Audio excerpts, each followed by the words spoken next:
Hello, everybody, and welcome to PGS Treks. I am your host, Artem, and of course, my co host is here, Julian Mushkin. Julian, how are you tonight? I am doing great, RM. How about yourself? I'm doing very well. Of course, always excited to talk to you about what's going on with Star Trek. And you and I were just talking a few minutes ago about Prodigy and Lower Decks and pretty much animated series that have come out, let's say, under the Kurtzman era. You had a lot to say about it, especially since we had found out some interesting news about Prodigy. Yes, it was just announced today that Paramount is canceling Star Trek Prodigy. They have only shown the first season, and fans they had greenlit season two, and it is actually in post production. Season two is, but they've decided they're not going to show it. There were several other shows that they've decided they're going to pull also. So it's not that they're just stopped. They are not even going to show it. They're going to be pulling it within a number of days from the streaming service. And that means, so Prodigy was done in collaboration with Nickelodeon. And they're also pulling it. It won't be available on Nickelodeon either. So the idea is apparently they're going to shop the two seasons around to other streamers to see if they want it after they finish the second season, which, like I said, is in post production apparently. So I don't know. The couple of episodes that I saw were pretty good. Even Rob said the ones that he saw were pretty good for Kurtzman Trek that we've been seeing. I found the storylines to be more Star Trek than what we were getting from Lower Decks as far as animated shows go. The two of them, I thought there was more Star Trek sci-fi going on with Prodigy than Lower Decks, which is more of a amalgamation of fan, pop service. This is how we feel about Star Trek. It's so fun, isn't it fun? We'll make fun of, don't you remember this? Do you remember that? That was so cool. More like the Big Bang Theory version of it is kind of, yeah. interesting. I've never watched Prodigy. I've never watched Lower Decks. I've heard about Prodigy. I mean, they seem to be pushing it very, strongly the last time, when it was, they wanted this to succeed. What a surprise for it to be kind of knocked out so soon, not even getting to the customary 3 seasons before it could even get canceled. I mean, this is pretty soon, Julian. And you were talking about this series. And of course, guys, it is an animated series. And you had said that they were kind of promoting this show, Prodigy, as a show for children. And you were comparing it to the original series animated show and how that show was never, geared towards children. Why do you think they decided to create a show for children that's Star Trek based? I think I think that Kurtzman and the people around him don't really understand what it was that worked for for Star Trek originally, for the original series and the animated series. They didn't grasp that it was never structured to appeal to children. It was structured to appeal to everyone, actually, and to spur the imaginations. By creating something that is geared for kids, you're alienating a bunch of your core audience. Why do they want to see that? If you're coming and I think it's kind of cynical that they did this as I think they were going, oh well, this is how we'll bring new viewers into the audience, new audience members by starting them young. I didn't have to start my daughter on animated Trek or cartoons or anything. She watched the original series with us. She watched Deep Space Nine. She watched Enterprise, Voyager. That's how she became a fan. and she was able to take things from those stories, just like we were as a young girl. She really appreciated that stuff. She appreciated that stuff so much that when she saw, storylines that were happening, like in the first two seasons of, or the first season of Picard, she said, "Well, that's stupid," you know, because she's seen classic, Trek. She's seen, you know, the golden age of Trek when we had, Next Generation and Discovery on, and Discovery and Voyager, and then Enterprise. And she saw all of those, and she knows what good Trek is. So, at least good Trek for her. It is interesting, Julian, being seeing these new series come out, so to speak, and of course seeing the situation where Prodigy was introduced, and the confusion that a lot of people had about the focus on it being a show for children, knowing very well that all of the adults are going to watch this show. And then in this article, they mentioned that many of the creators on the show, many of the writers feel it's going to be picked up by another streaming service. What are the odds of that, Julian? Do you think that there's still hope for it and that it will be picked up by another streaming service, as this person seems to believe? We have faith this show will be picked up by a new home to help grow our fervent fan base and inspire the next generation of Trekkies. Our talented and passionate team of artists are working tirelessly to complete season 2. Gee, they're still working on 2, Julian. What do you think about this? Well, yeah, there's a possibility for a market out there for it. I mean, for a while, Netflix had an awful lot of Trek on there. They were showing Voyager and Deep Space Nine and Enterprise. So yeah, it's always a possibility that another channel might want to take them and show them. I can't, other than, yeah, I don't know. Like I said, perhaps Netflix, perhaps Peacock. But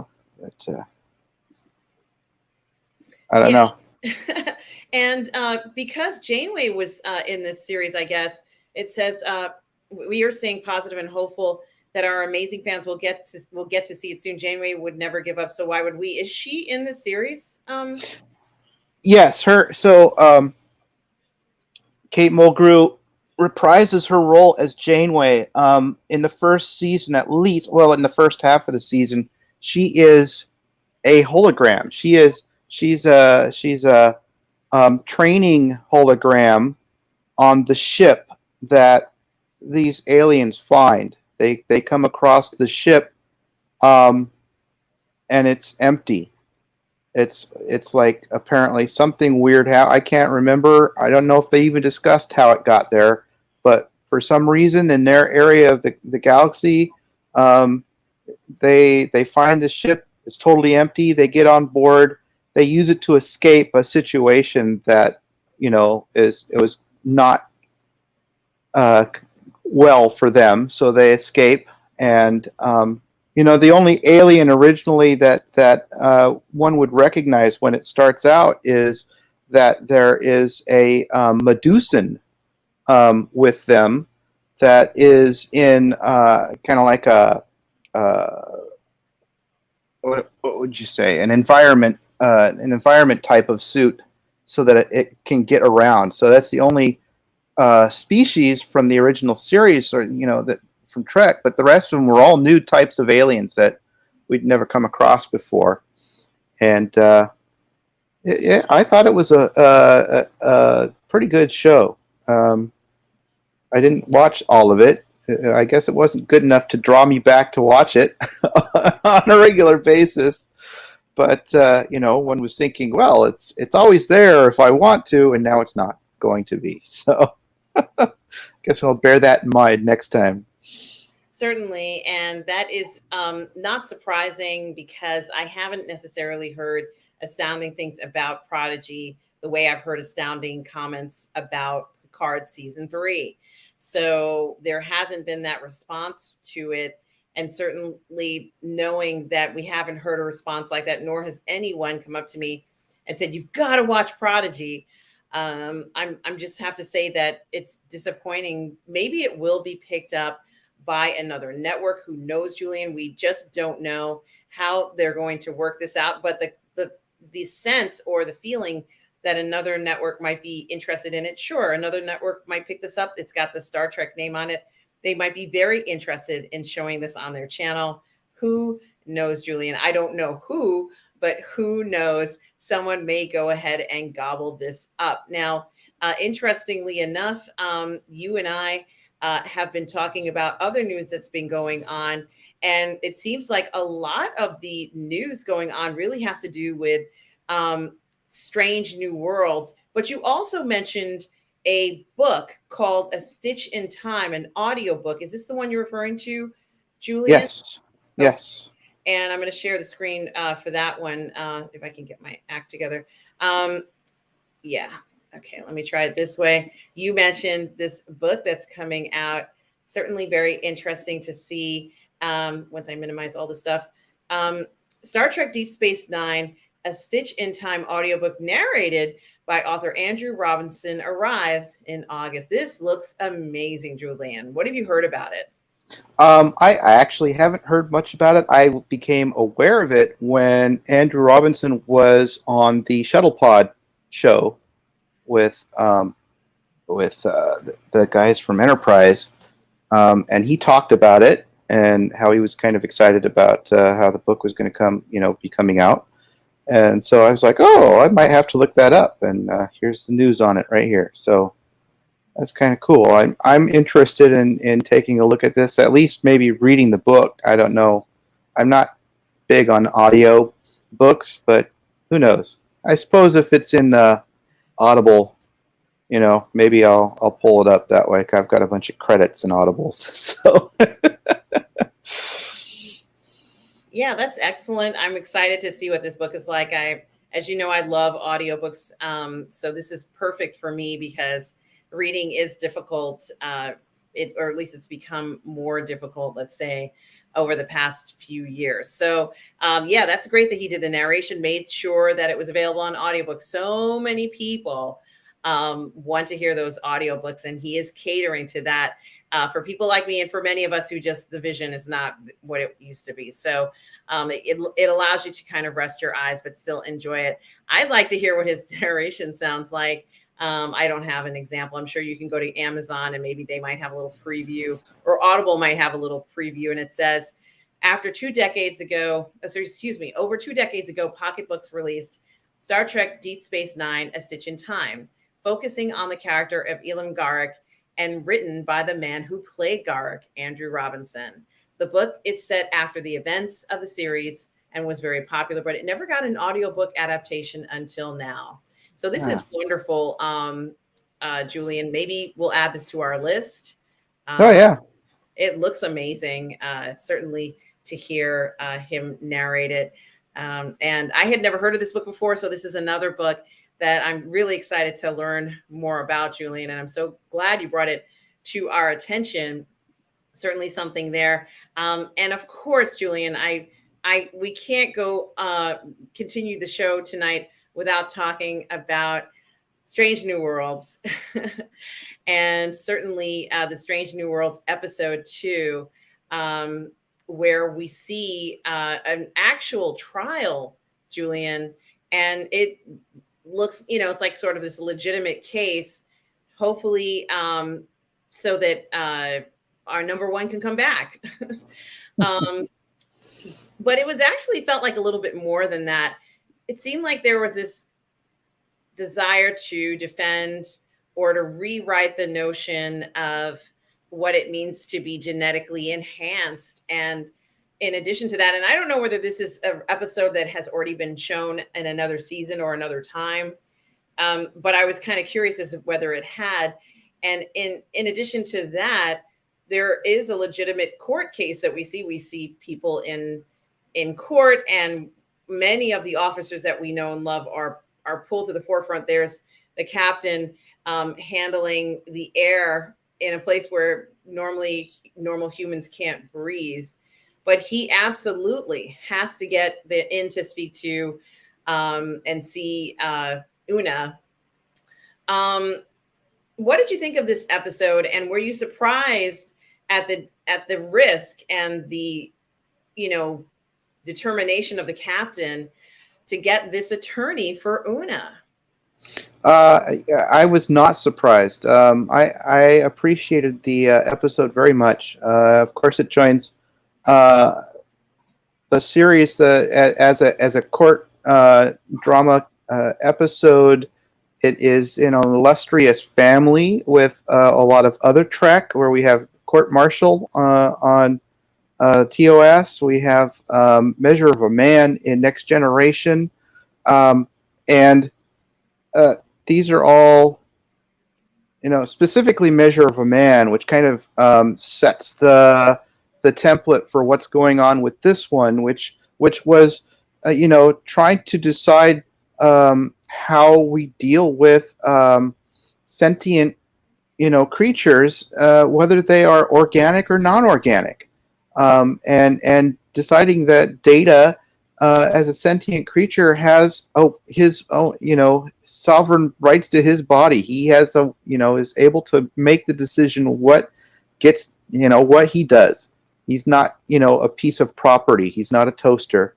He is his own sentient individual, and that was a really, really good episode. And this this episode of Strange New Worlds, we're dealing with the issues that the Federation and Starfleet are concerned with: genetic modification of bodies, which the Illyrians did so that they could survive on their original planets that they were colonizing, and the history of the eugenics war has created a situation where the Federation is very scared for any type of genetic modification, and specifically in the military, they don't want anyone who would have been there, and so this is the same type of thing, where you're trying to decide what kind of rights should individuals have, and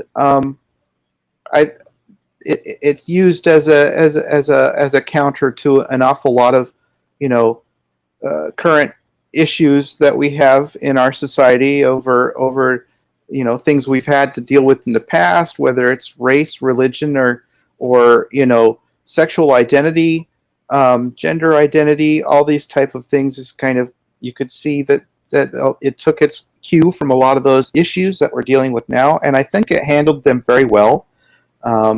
So yeah, I appreciated this episode for the most part. Yeah. Yeah, and it certainly got to the point rather quickly. I wasn't quite sure whether there was going to be a trial in this episode and that anything would come of it, because that sometimes these types of situations can go on for a long time. And in this particular episode, of course, Una was offered a plea deal. So at least that's what I would think they would call it, or a deal. Yes. And she was reluctant to take this. In fact, we can see situations where it seems like there might be a conflict of interest. The person defending her, of course, works for the company that is prosecuting her. And she's like, you can't do that. That's not legal. And I wondered to myself, well, can she get an outside attorney? Is she even allowed to have an outside attorney? So if the captain hadn't intervened on her behalf, she would still have, let's say the Federation being her defense and also prosecuting her, which is kind of uncomfortable. Here we can see some of the judges. I don't know whether it's a court martial or a tribunal or whatever the official term is, but this attorney who the captain recruits to speak on Una's behalf really does go out of her way to defend Una. And it seems like they have kind of a pass. And of course, the pass, I guess, is that they're both genetically modified. Is that it, Julian? Well, yes. It seems that they knew each other when they were younger. We don't know exactly what, but we know that they knew each other when they were younger, and the choices that Una made don't sit well with Nira, her attorney, and because even though it looks like they both could, what they say, pass as non-modified, people, she chooses not to. She chooses to live in the place where she can use her modifications to survive. Thus, saying I am a modified, human. But Una was hiding that because she wanted to be in Starfleet. It was her passion. It was her calling, and this you know showing that the law is not so solidified that it can't be, that the intent of the law should not make it a barrier to everything, that you should be able to look at it and see if there's ways to modify, the ways to work with law. It's just, sometimes it becomes, something to help becomes something of a hindrance in many cases. And that's kind of what has happened with these laws regarding modified humans. So Certainly, Julian, and when the defense attorney makes a case that Una is seeking refuge or asylum, if you will, um, you know, I think that was an interesting approach because it seemed to. I can't help but think of other issues. She makes a point of saying, well, the Federation used to practice this and used to practice that, and makes exceptions all the time. And this particular person said that they feared for their life, and they came to the Federation because it was a safe place, and that she's essentially an asylum seeker was certainly a twist that I was not expecting to hear in this episode. And I was quite surprised by it. So I also didn't think they were going to allow it. I thought that she would plead this case and that their ultimate final, ruling would be that it would not be allowed, that she can't seek asylum because she's coming in, or whatever way they would verbally do it. But when one of the attorneys seemed quite shocked at the reasons why the defense attorney was bringing that up, even she couldn't refute it, and it seemed like they were bested in a way. So it was nice to see Una finally get a chance. But I wonder what's going to become of her, because it's going to be hard. It's not like she can navigate Starfleet the way she could before. Everybody knows who she is, Julian. If she leaves this ship, does she have a career or a future anywhere? yes, simply put, yes. Because what was great about that was that the law that they're using as the pretext for allowing her to stay in Starfleet is Starfleet law. The fact is, she was seeking, a Federation citizen was seeking asylum within Starfleet from persecution within the Federation. And because they had those laws on the books regarding people who are seeking asylum from different situations, she fell under that. And that's precisely why she basically gave herself away, that she turned herself in, essentially, as we find out through the story. That she set it up so that she would be. So she kind of brought this situation, escalated it to its head. And so they had to, the Vulcan prosecutor was big on the law and couldn't gainsay what was in the law books of Starfleet. And so they kind of have to live with it. So Starfleet, she is getting her foot in, and just like, the first person to do this or that, or Jackie Robinson in the major leagues, that kind of a thing. You start slowly, you start small, and you work your way in, and you show that there is no reason to fear this situation, and I think that's pretty cool. Yes, and another interesting thing that the defense attorney did was to say that Starfleet answers distress calls, and that she compared Una's experience to a distress call, to a cry for help. And certainly there was no way to deny that was the normal SOP for Starfleet. And that by not answering Una's call or following through on what you would normally do with a person in this case, that they would pretty much be letting her down or abandoning her. So what do you think this is going to do in regards to the future for people who are essentially outlaws right now, or the fear of that. Will things change as a result of this litigation, if you will, with Una, you think? Well, so the Illyrians are known members of the Federation. So they're not outlaws. It was just that they were not allowed to join Starfleet. And so that is kind of, by her lying about, her background, that was something to make a case for. And there may still have to be some sort of, slap on the wrist or something for that, because that's conduct on becoming an officer, if you think about it. But I think this is going to, she's still going to have to deal with the prejudices of some of her fellow officers, not perhaps those who are on Enterprise, because they know her, but those who have served with her and didn't know in the past, they may feel betrayed and may have to get over that, or not get over that, as the case may be. There, and this is certainly going to be news that others. I don't know if they were going to try and cover this up or not. I kind of missed how much publicity this was creating, if anything. And yes, Court Martial, Man of Action, Court Martial is the TOS episode, and it's a wonderful episode. A little bit different in the background of the case there, but still a wonderful episode.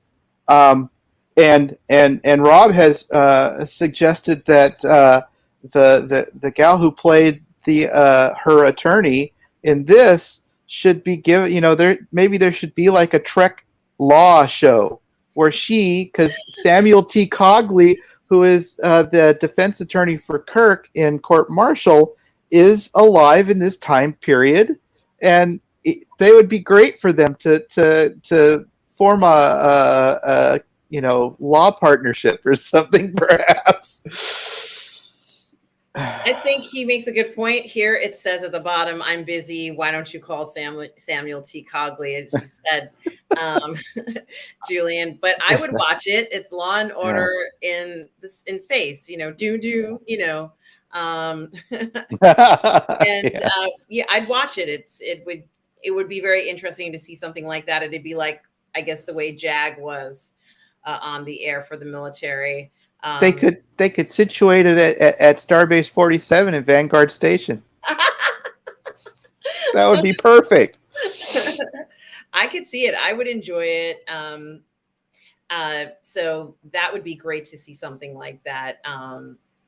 And a lot of people in the chat are making a lot of good points about the bypassing of, I kind of like Alexander's comment about bypassing scientific discussion and review and ethics and innovation. And, it's true. It is true that we are missing a lot of what we know Star Trek to be. And maybe we'll get it back, some of it back, Alexander Ducasse. But I think coming off of the high of Picard season 3 for me, which I felt had all of that in it, it's going to be difficult to figure out what they're going to do here in Strange New Worlds, which I have always said it wasn't strange enough. They didn't push the limits in some of those other topics. But, I'm going with it. We're going with it. This is what they're giving us, and I'll take it. Were you surprised that she was reinstated as number 1 right away that way, Julian? No, because it's a TV show, and that's kind of the way they handle stuff these days. Is it's like, we covered that, and now let's get it done with, and go on to the next thing.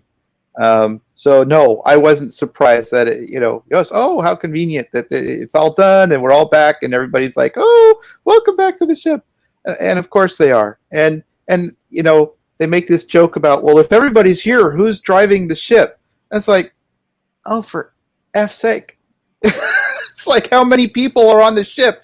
You think that they've got another crew? There are other helmsmen. There's other navigators. They're all The night shift is doing it. The night shift guys. yeah, it's the gamma shift. It's like Right. this those type. It's I see it's a joke. I understand it's a joke, but at the same time, it kind of illustrates that a lot of the writers for this show maybe don't have an actual military background or enough knowledge of how naval vessels work, which they really should if they're going to write stories that take place on a ship in a quasi paramilitary group. So I don't know. Well, the caption under this photo says, thankfully, the air isn't impacting the hair. Yeah. Just so you know how us kind of having a laugh at this. And it did seem quite startling to see the captain in this position, but I guess he felt he had to do something. So, yeah, I don't know what the viewership response to the episode was so far.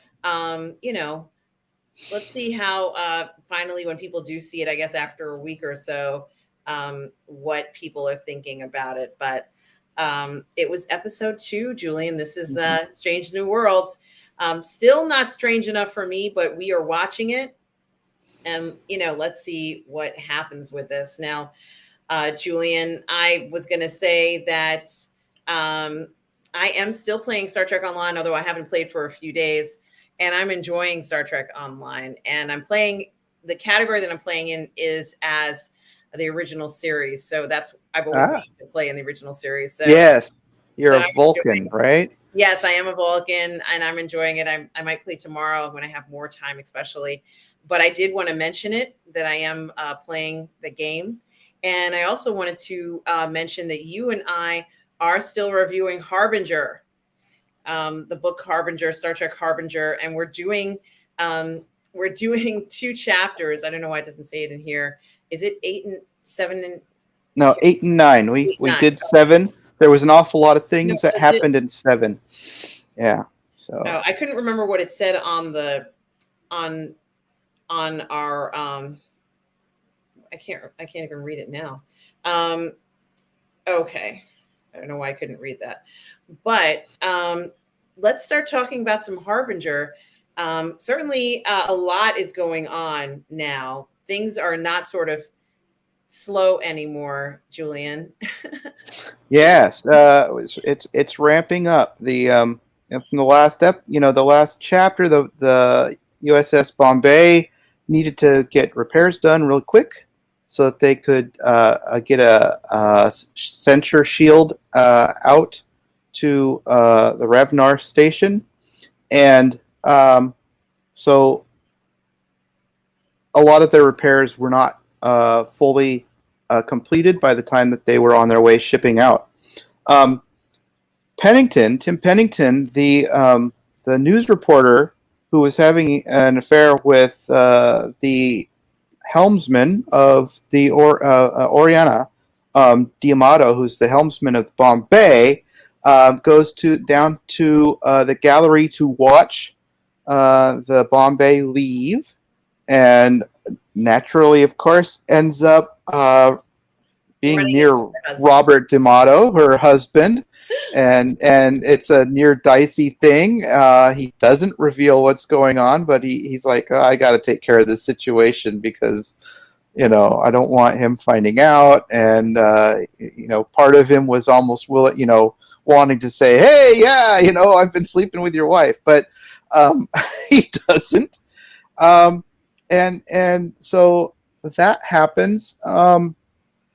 What really picks up chapter 9 when the Bombay reaches Ravnar, and almost as soon as they get there, so they contact the base that's there, and they're like, all right, we've been waiting for you. And before they can even finish that stuff, they are attacked by 6 Tholian vessels who don't even want to spend time talking with them. They are just there to take them out. And of course, the Bombay puts up a really hard fight, but it's 1 against 6, and they are not at their best. It's a question of whether, even if they had been in tip-top shape, they would have been able to take out, on the odds that they were dealing with.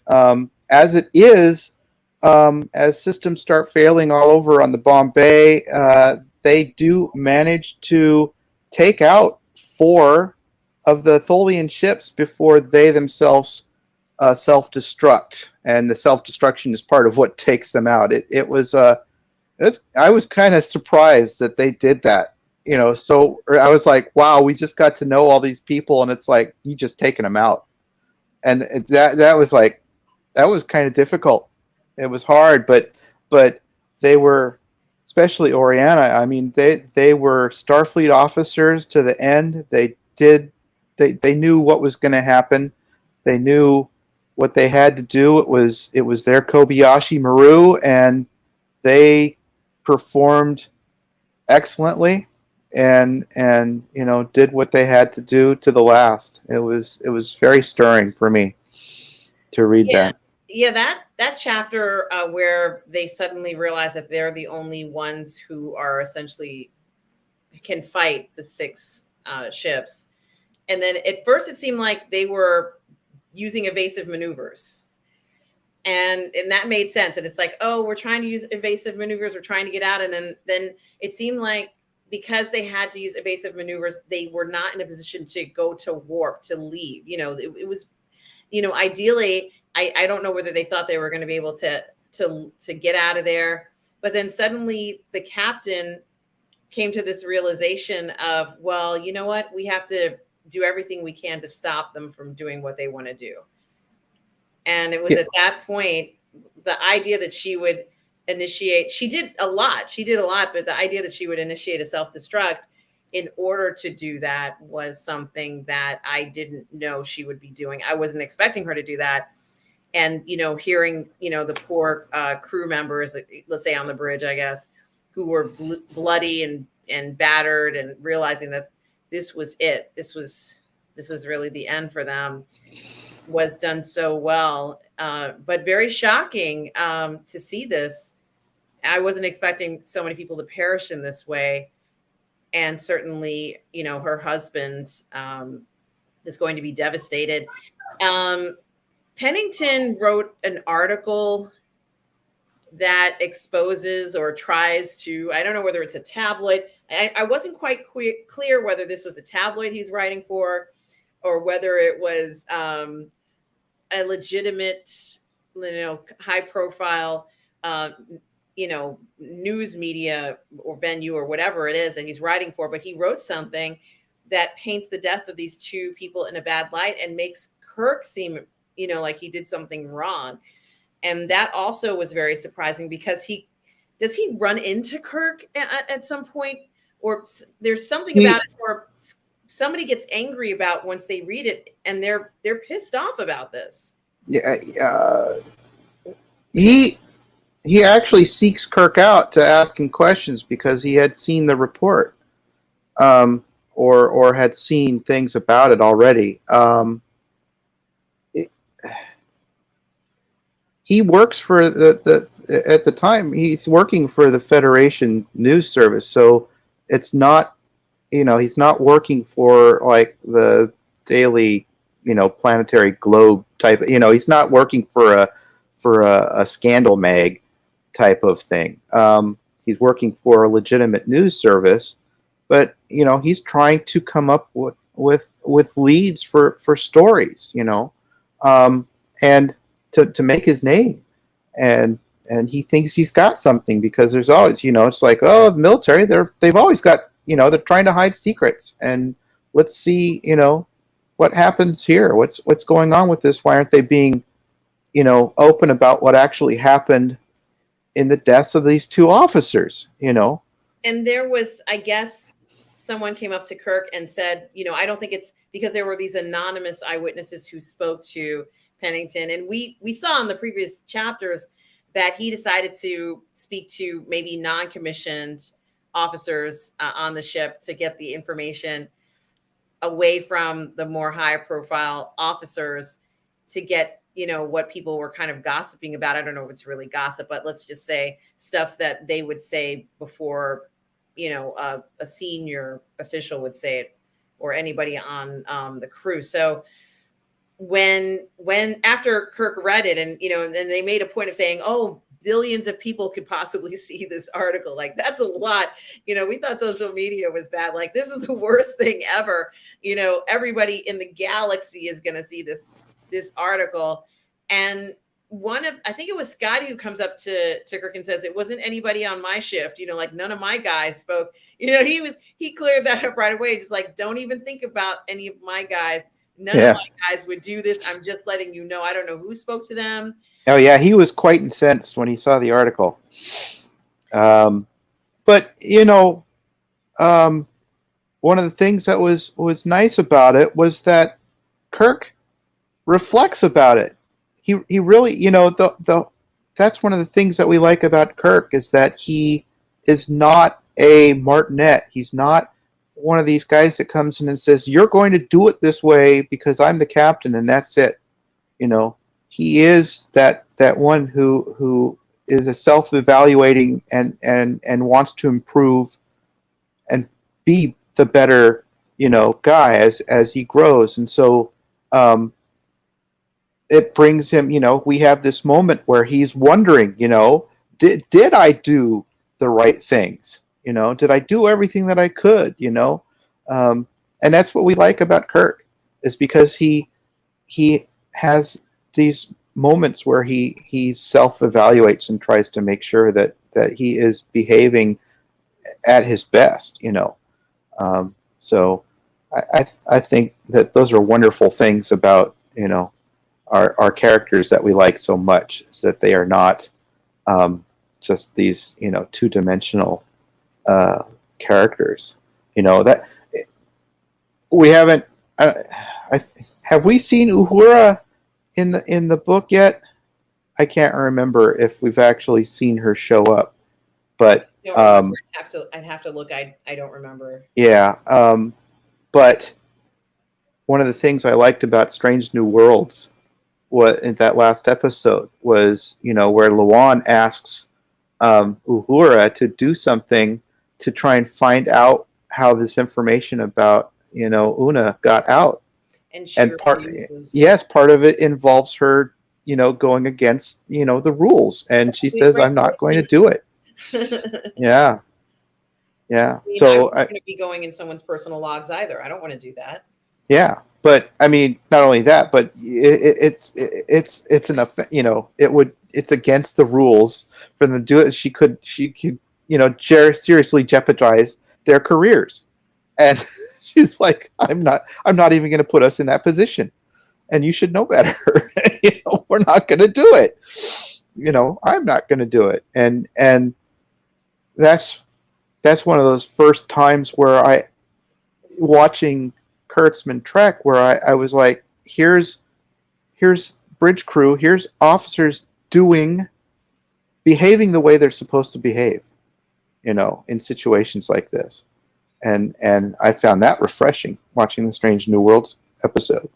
But that's something I really like about Harbinger is that the author has a feel for these characters that have lived with us for 60-something years, and it's just wonderful. It's wonderful to read this, as if I feel like I'm watching an episode of Star Trek. It definitely does feel that way. What was the end part where the Tholians, they kind of focus on the Tholians at the end of chapter 9? Yeah, it just kind of establishes that, it makes it clear that they report back to say, we've cleared everything. So, that tells us they destroyed the group that was on the they destroyed the group that was on the planet, the outpost that was on the planet, and pretty much scoured the planetary surface. It sounds like they glassed that whole area in trying to make sure that what it was that had been awakened on the planet that they were so scared of had been, taken out. And that, they had to report that they'd lost, 4 of their ships. And I don't recall getting anything else out of that, but it seems to me that there is a faction, I think, of Tholians that are not happy about the way that they're playing this, but that remains to be seen. I haven't gotten much further in that, so. Yeah, I was just curious as if there was something else about it, and of course, I'm sure the next few chapters are going to deal with the loss of the Bombay and what's happened. The realization of that certainly was a shock to everybody going forward, but it's getting more and more exciting as we're getting deeper into the book, and maybe we can do the next 2 chapters, 10 and 11, on the next PGS Treks, Julian. Yeah. And I did want to ask you if there's anything else that you think we should be covering this week in PGS Treks that's on your mind that we haven't spoken about yet? Well, I'll just mention that, I've been spending time getting my Picard Starfleet outfit ready for Comic-Con.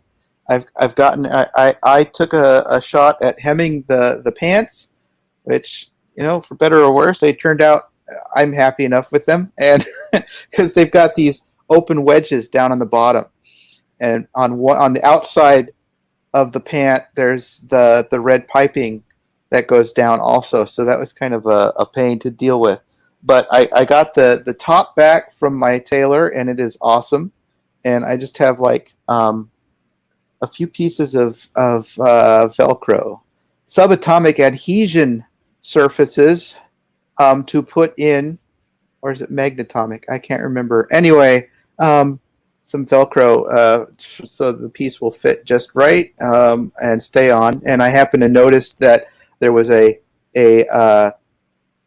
picture in a tweet by LeVar Burton's daughter Mika showing her jacket that she used in the show, and it had Velcro exactly where it was like, oh yeah, they used Velcro also for making sure that it stayed closed at certain areas.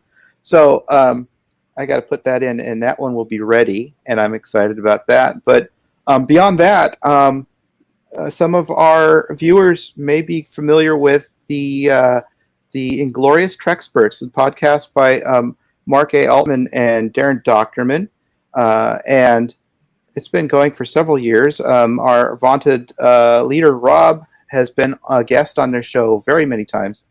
And Mark was involved with a crowd raising Kickstarter project for his documentary, 1982, The Greatest Geek Year Ever in the Movies.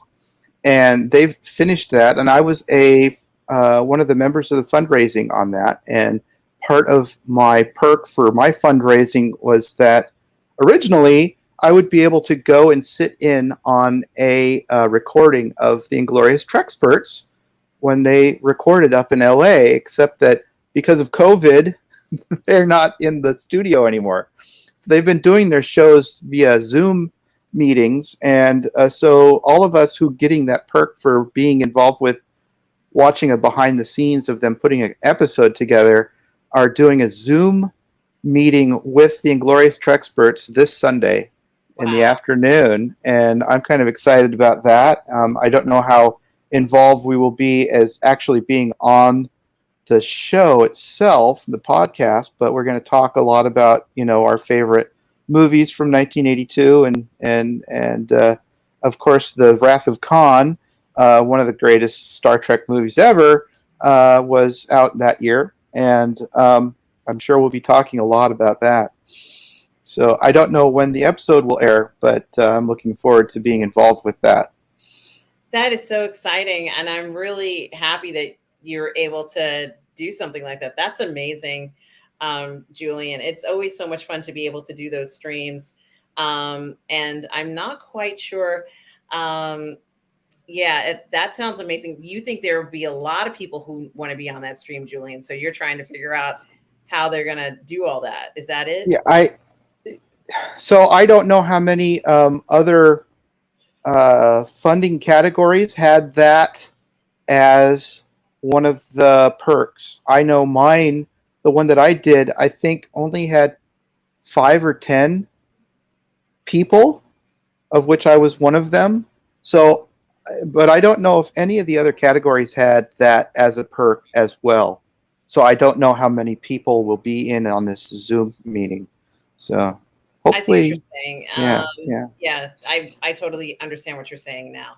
So, okay, well, you know something, I've got to watch the episode. Can you, when you do go on, can you please send me the link? You know, like text it to me so I know the one. Yeah. It's available on the Apple. It's just a podcast.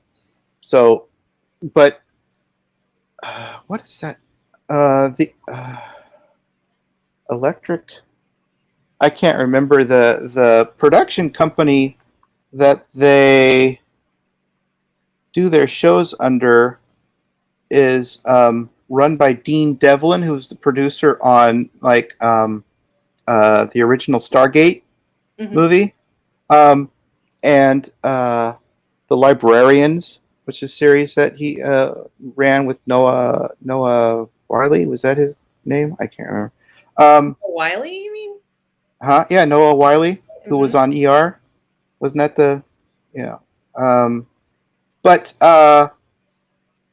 they have a app, and they show they have there's episodes when they were in the studio. There were episodes of Trexperts that they filmed that you could see on their streaming app. Um, but most of them were episodes I'd already listened to anyway. Okay. And I don't know what they're doing in the case of the Zoom recording. So I don't know if they're actually showing up on that app anymore. But when it does show up, I will send a link to you. So All right, good. I'm looking forward to listening to that. Julian, where can people find you? they can find me right here on the Burnettwork, and they can find me on Facebook, Julian Mushkin. And I'm also apparently my handle is Mush Jewel in the YouTube space. Excellent. Excellent. Guys, do please reach out to the Burnettwork if you would like to contact Julian. Guys, you can always find me here on the Burnettwork as well as on my YouTube channel, Positive Fandom. Please join us again next week at 10 o'clock for more PGS Treks, where we'll be talking a lot of very interesting things about what we're doing with Harbinger, with Strange New Worlds, and any other news that comes up. I want to thank Tom Hugh Jackson, my moderator, collaborator, and friend, for moderating. And he also has his own YouTube channel. So make sure you subscribe to him as well. Scott Bartholomew, I think Robert said he is doing it. So let's say as of, what time is it right now? As of 10:53, yes. Yes. The Midnight answer, Musings. yes. As of 10:53. Of course, things could change, but he has told me Yeah, that the power could go out. Who knows? that's right. As of right now, it's in the works. So thumbs up to that, just so you know, Scott. Um, and I want to thank everybody in the chat for contributing and letting us know how you feel about the series, about Star Trek, about everything. Honestly, such a pleasure to see everybody in the PGS who has interests in Trek and hearing what they think about these new episodes, as well as what's coming down the pike. So I just want to thank everybody out there for supporting the show. And with that being said, I was going to say, everybody, live long and prosper, guys. Uh, and also, guys, remember to always please be kind. Take care, Ditto. everybody. Cheers.